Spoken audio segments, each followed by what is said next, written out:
চট্টগ্রামের দক্ষিণাঞ্চলের জনপদ চন্দনাইশ। পাহাড়, নদী আর সবুজ প্রকৃতির এই জনপদ শুধু সৌন্দর্যের জন্যই নয়, এখন পরিচিত হয়ে উঠছে সুস্বাদু ও উন্নত মানের পেয়ারা চাষের জন্য।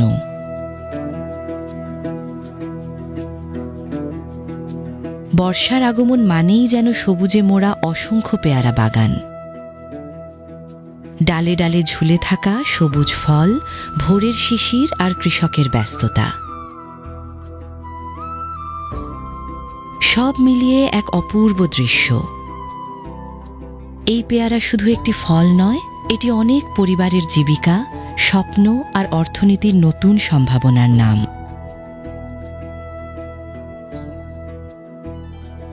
চন্দনাইশ উপজেলার বিভিন্ন এলাকায় শত শত একর জমিতে গড়ে উঠেছে বাণিজ্যিক পেয়ারা বাগান। দেশীয় জাতের পাশাপাশি উন্নত জাতের পেয়ারাও এখন চাষ করছেন কৃষকরা।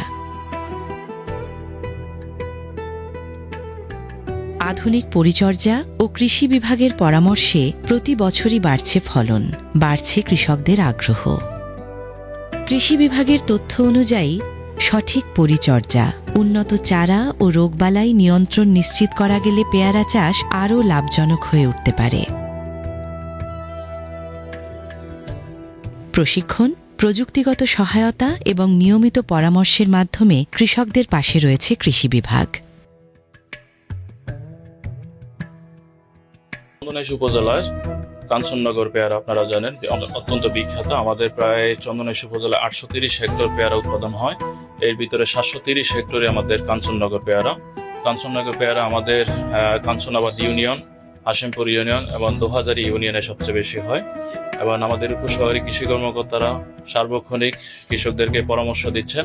আমাদের বিভিন্ন প্রকল্পের আওতায় আমরা চেষ্টা করি কাঞ্চননগর পেয়ারার উপরে কৃষকদেরকে প্রশিক্ষণ দেওয়ার জন্য, এবং এটা আমাদের অব্যাহত থাকবে আমরা আশা করি। এবং বিভিন্ন প্রণোদনা যখন আসে আমরা তাদেরকে সহযোগিতার চেষ্টা করি।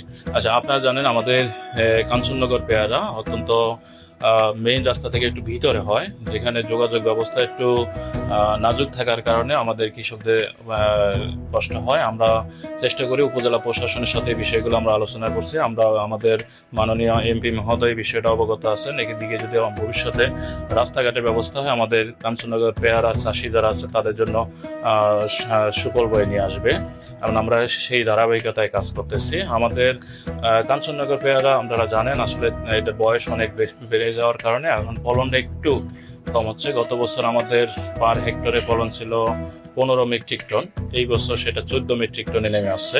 তবে কৃষকরা খুব খুশি, কারণ বাজারে এটার ব্যাপক চাহিদা আছে। আমাদের 1 ডজন পেয়ারা বাজারে প্রায় 120 থেকে 150 টাকার ভিতরে বিক্রি হচ্ছে। এক সময় যে জমি অনাবাদি ছিল, আজ সেই জমিতেই ফলছে হাজার হাজার পেয়ারা। একটি পরিণত বাগান থেকে বছরে কয়েক দফা ফল সংগ্রহ করা সম্ভব। 4টার সময় গেলাম, পেয়ারা ছিলাম, চলে আসতাম বাড়ি ছাড়ে যাবো আর কি। বেচা কিনে বিক্রি করে বাড়িতে চলে যাবো। বেচা কিনে আছে আর মোটামুটি আর কি। আপনি কয়টা বাজে আসেন? লাই তো 3টা বাজে ঘর থেকে 8 আছি। কয়টায় বাজারে যেতে হবে? এই 9টা 9:30। কোথা থেকে আসতেছেন? লালিপটের থেকে। বাজার ভালো থাকলে লাভও হয় বেশ ভালো। কোন জায়গায় যাই এগুলো বেচার বর্তমানে অবস্থায় বাজার কেমন? ইনশাল্লাহ বাজার বর্তমানে ভালো আছে, পরিস্থিতিও ভালো। আমরা এখান থেকে কারানিয়া হাট থেকে শুরু করে চকরিয়া, ঈদগাহ, তারপর কক্সবাজার, রামু, তারপর আপনার উকিয়া, এভাবে টেকনাফ পর্যন্ত যাই। এদিকে চিটাং থেকে ফেনী পর্যন্ত।